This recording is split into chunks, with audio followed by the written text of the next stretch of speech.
Hold on now. Oh, shit. Oh, dang. Dang. Oh, shit. Yo, there's no way she's alive. Hey, don't move. Roll that intro.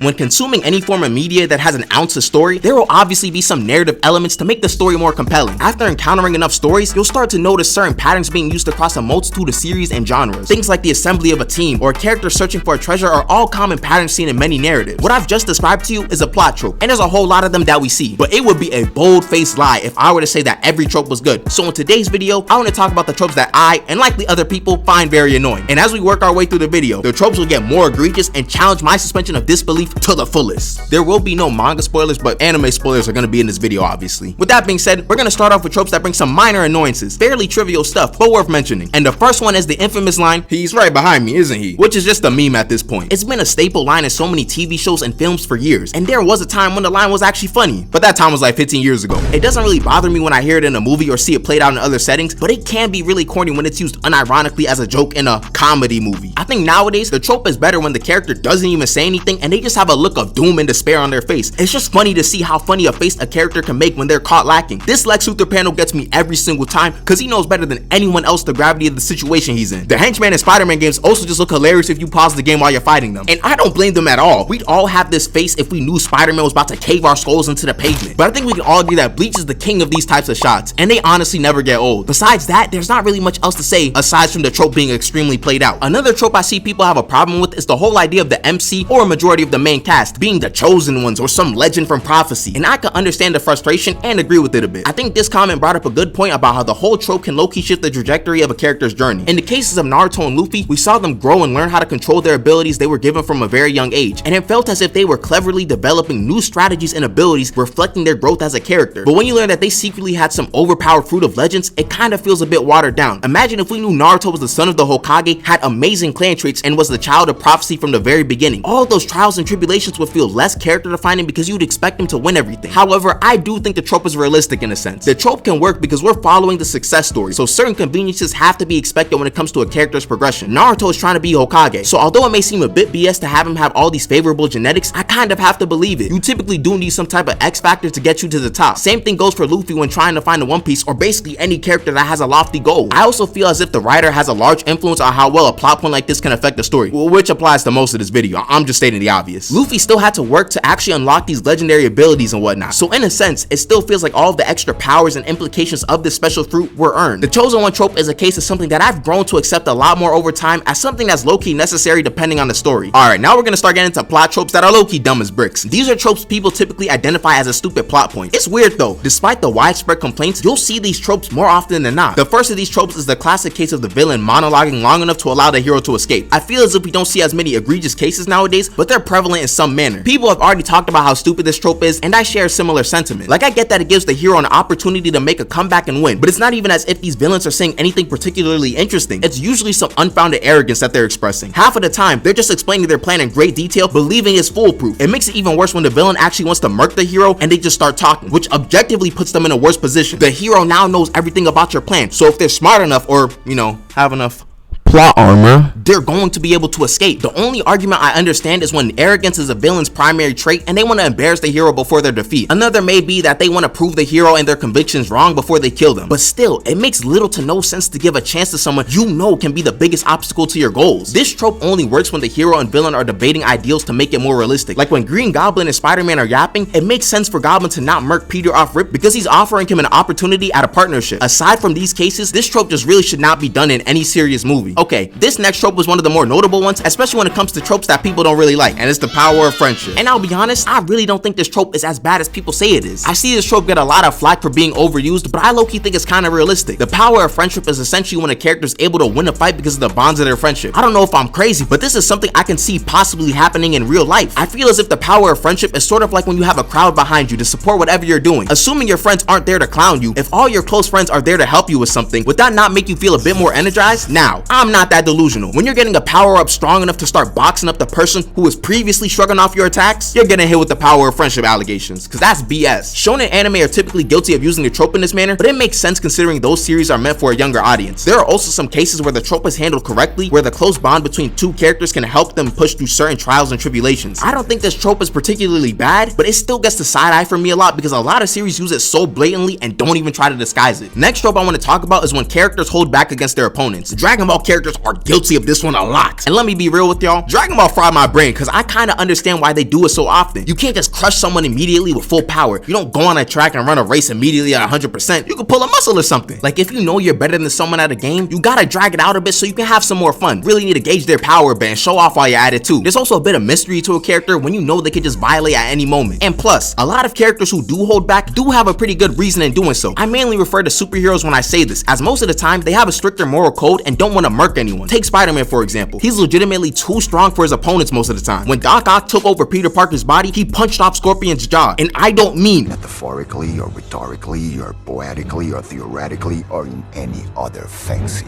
way. His jaw got punched clean off. But there's a hidden problem that arises when you remind the audience that a character is holding back. When the character holding back eventually gets their lights punched out, it can get annoying because you know they can win the fight easily. Then there's the more obvious problem with characters holding back. It begs the question, why are you not just defeating your enemy instantly? It feels like these characters are just trolling because their reason for holding back is not valid whatsoever. Unless it's for the safety of the person or people around them, the reason is usually based on some selfish desire because they want to fight more. If you, as a functioning person, are genuinely concerned about someone's potential power, why wouldn't you go all out from the beginning to get rid of that possibility? Like they'll give the villain who can transform and get stronger a chance to transform and win the fight. Half of these guys be having abilities that would dang near one-shot someone and they use it like one time or not at all. These characters would rather break the will of their opponent than win the fight because that makes sense when the world is in danger. And what's this? The villain took advantage of the opening you created, got stronger, and now they're beating the brakes off of you? Shocking. A character holding back will usually bring rise to holes in the story as to why the villain is able to run free after an encounter with one of the strongest characters in the series. And before I move into the next part, if you're enjoying the video so far and you're new, you might as well subscribe. With that being said, the next three tropes I'm going to briefly discuss are more so anime exclusive or related tropes. The first of the three being when the MC gets hit as a running gag. I think a lot of people dislike this trope because it's never really enjoyable seeing someone get punched for no apparent reason. The MC will just be living their normal life, say something a bit stupid, then get a concussion because of it. But I will say this, sometimes when some of these characters get hit, it's low-key justified. Like when Luffy randomly rockets all of his crewmates, some of them being normal humans, onto the ship in the blink of an eye, I think getting angry is a bit justified. Obviously the response is not justified every single time, but I think sometimes people underestimate how many times these MCs do something brain-numbingly stupid. The next trope I want to talk about is fan service in general. Not sure if it really counts as a trope, but it really is annoying to see. Take Fire Force for example. Personally, I think the fan service allegations gets dragged just a bit because Tamaki doesn't really have that much screen time, but when she is on screen, it's almost guaranteed some fan service is afoot. 70% of the scenes she's in, some article of clothing will be coming off, and I'm being dead serious. Take this scene for example.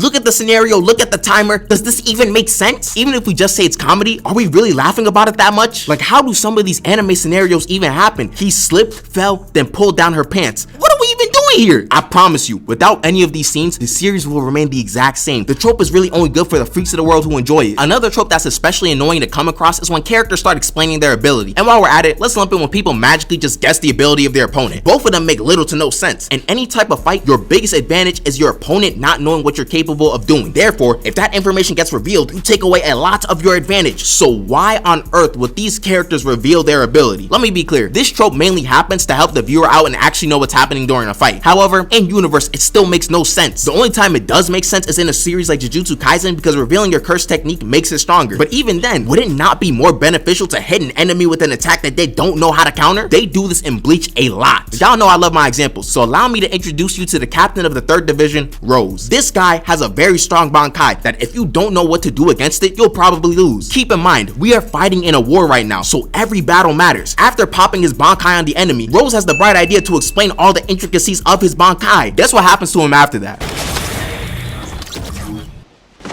You revealed your ability and lost because your opponent thought of a way to counter it. Nah, I can't say I saw that one coming. Then honestly, anytime I see a character guess an opponent's abilities off rip, I just call cap. We don't see it very often, but when we do, I just can't believe it that much. Like, the character will get hit with the most basic application of the move and automatically understand how their opponent's ability works. But I do suppose a lot of the characters who guess the opponent's abilities are typically smart characters, so I can't really hate on it that much. The last section of this video has tropes that are flagrantly bad. I'm talking plot points that are a legitimate stain on a series or a movie. The tropes stray more towards bad writing than anything else. The first of these tropes I want to talk about is a plot twist. It's very hard to actually pull off a good and relevant plot twist, and most of the time they aren't executed very well. The point of a plot twist is to suddenly change the conditions or setting of the story to make an even more engaging narrative. However, there are so many times when the sudden change is way too drastic, making the plot more incoherent. For instance, look at 7 Deadly Sins. The ending was already a bit wacky at that point because it was getting dragged out. Then after defeating the main villain, whom we've hyped up for basically the entire series, boom, there's another villain. Boom, there's a betrayal. Boom, character gets revived. Boom, boom, boom. You get the point. The plot twist moves on from what we assume to be the final battle into an actual final arc that wasn't really hinted at. It just makes me feel as if the plot twist was only there to check off a box. I know it was to set up the next series, but it just left me more bewildered than anything else. It's even crazier because there are already better plot twists in this series already, so this one just felt even more out of place. There are also the BS plot twists that make you feel genuine anger. Black Zetsu and Shippuden comes to mind immediately. Or how about Lelouch and Euphemia? I'd say that not only classifies as a plot twist, but one that really made no sense of happening. It felt like it was put in to keep the series on pace to a certain goal. The next egregious trope is the shock value death. Sometimes a series will randomly kill off a character suddenly, usually as gruesome as possible to elicit some sort of shock value to the audience. Quite frankly, this trope has never been good. Neji's death in the war arc is a classic exhibit of a sudden character death for no reason. There was literally no reason for him to die. His death merely served as a way to shock the viewer and show how dangerous the war really is for the characters. That being said, it was done poorly and it's pretty hard to defend such a death. Shock value deaths also just feel like an FU to the viewers when it happens so suddenly. If you've seen Justice League Apocalypse War, you know exactly what I'm talking about. The movie essentially started murking a majority of the characters you watched for years across different movies. It was supposed to be the last movie of the universe, but it still doesn't change the fact that all of these characters died to try to surprise the audience. Mind you, this movie universe wasn't always killing off characters every film, so this was out of the ordinary. The one time we saw a bunch of character deaths was the alternate future where basically everything went wrong. There's also the fact that all of these events got reset anyways, so there's little to no reason for any of it happening. However, I will say, shock value can be pulled off correctly depending on the series. For something like AOT, shock value deaths almost feel like a bit of a necessity because it's the reality of the world they live in. But besides those few exceptions, the sudden death of a character holds no value to me. I'm gonna keep it a buck. This next trope is my least favorite one. I despise when characters get dumber for no reason and do things that are out of character. This is called plot-induced stupidity. I feel as if this is different from holding back because holding back is voluntary. Characters getting dumber just feels like the writers need to move the plot forward somehow, so they just give their characters a lobotomy. Goku's already not the brightest, but in his fight versus Super 17, his brain was completely turned off. He's fighting Super 17 and realized that this android may be absorbing or at bare minimum nullifying his ki blast. Kind of like, you know, other androids in the past. This idiot decides to spam even more ki blasts for no reason. Please, I implore everyone watching this video to go watch that fight. Goku uses Vegeta's technique more than Vegeta does. He even launched a 10 times Kamehameha at him. We also have the classic cases of speedsters forgetting that they can run fast. Apparently, Quicksilver doesn't realize he's faster than speeding bullets and that you can actually push someone out of the way without taking their spot yourself. Other speedsters are guilty of being just as dumb. CW Barry. Sidebar, this show really is just cheeks. It really broke the inner child inside of me. Another case that didn't make sense to me at first was Gojo not going after one of the disaster curses in Shibuya. I was so confused as to why he went after the transfigured humans first. Then I actually decided to read what was happening in the scene, and it's a bit more forgivable since they gave some explanation as to why he didn't go after them. The curses probably would have woken up if he attacked them, but it's still kind of shaky because it's Gojo we're talking about. Plot-induced stupidity isn't mutually exclusive to fights, but it's the most clear when it's done in a fight. Oh yeah, I didn't forget about you, Star-Lord. You dumb as bricks too. The next trope I'm going to discuss is a bit more character specific, and it's related to Yu-Gi-Oh! And honestly, I'm really glad we're all mature enough to start admitting that Yami Yugi was straight up cheating in his series. When I watched Yu-Gi-Oh! For the first time, I didn't know what was happening, so I just followed what the anime was doing. Then I actually took time to learn how to play and started rewatching the original series. This guy was straight up making up rules. This BS he did against Kaiba was straight cap. What do you mean my dragon is decaying from the inside out? This was factually Yugi during half of his duels. Fine, I'll have Blue Eyes White Dragon attack over Dark Magician. Were you not paying attention? Paying attention to what? The rotation of the moon around the What? Earth.